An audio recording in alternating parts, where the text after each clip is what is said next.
ભાવનગરમાં પણ વરસાદી માહોલ જોવા મળી રહ્યો છે। સિહોર પંથક કે જ્યાં વરસાદ શરૂ થયો, ભાવનગરના સિહોર પંથકમાં વરસાદના આગમનની સાથે જ વાતાવરણમાં ઠંડક પ્રસરી ગઈ।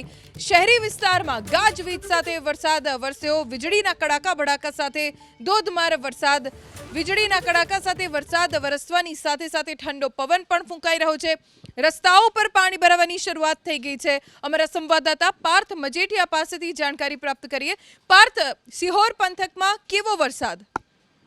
જી, ભાવનગર જિલ્લાના પાલીતાણા તાલુકા બાદ સિહોર તાલુકાના ગ્રામ્ય વિસ્તારોની અંદર મેઘરાજાનું આગમન થયું છે। હાલ જો સિહોર તાલુકાના ગ્રામ્ય વિસ્તારની વાત કરવામાં આવે તો આંબલા, ઈશ્વરિયા, ઉખલ્લા, કનાડ, જરિયા, જાળિયા, ગુંદાળા સહિતના જે ગ્રામ્ય વિસ્તાર છે કે જ્યાં મેઘરાજાની ધમાકેદાર એન્ટ્રી થઈ છે। આજે બપોર બાદ વાતાવરણની અંદર પલટો આવ્યો હતો અને ત્યારબાદ વાતાવરણ છે તે વરસાદી વાતાવરણ જામ્યું હતું અને હાલ સિહોર તાલુકાની જો વાત કરવામાં આવે તો અંધારપટ વાતાવરણના કારણે વિઝિબિલિટી પણ ડાઉન થઈ છે। લોકો પોતાની હેડલાઇટ શરૂ કરીને ચાલી રહ્યા છે। આ સાથે જ સિહોર તાલુકાના જે ગ્રામ્ય પંથક છે કે જ્યાં મેઘરાજાનું જોરદાર આગમન થતા લોકો પણ ખુશખુશાલ થયા છે।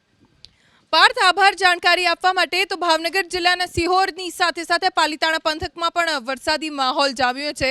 જોકે છેલ્લા 2 દિવસથી પાલીતાણા પંથકમાં વરસાદ સારો પડી રહ્યો છે। વાવણીલાયક વરસાદ છે જેના કારણે ખેડૂતો ખુશખુશાલ છે। બીજી તરફ કેટલાક વિસ્તારમાં ધોધમાર વરસાદના કારણે રસ્તા ઉપર પાણી પણ ભરાઈ ગયા। જોકે આજે રવિવારની રજા વરસાદી માહોલમાં લોકોએ માણવાનું ન ચૂક્યું। અલગ અલગ વિસ્તારમાં પાણી ભરાઈ જવાના કારણે વાહન ચાલકોને થોડી મુશ્કેલી પડી, પણ રવિવારની રજાનો દિવસ એટલે વરસાદને સૌ કોઈ વધાવી રહ્યા છે। એકંદરે જોવા જઈએ તો આ વરસાદ તો ધરતીપુત્રો માટે આશીર્વાદ સમાન છે, એટલે સૌ કોઈ વરસાદના આગમનથી ખુશ છે।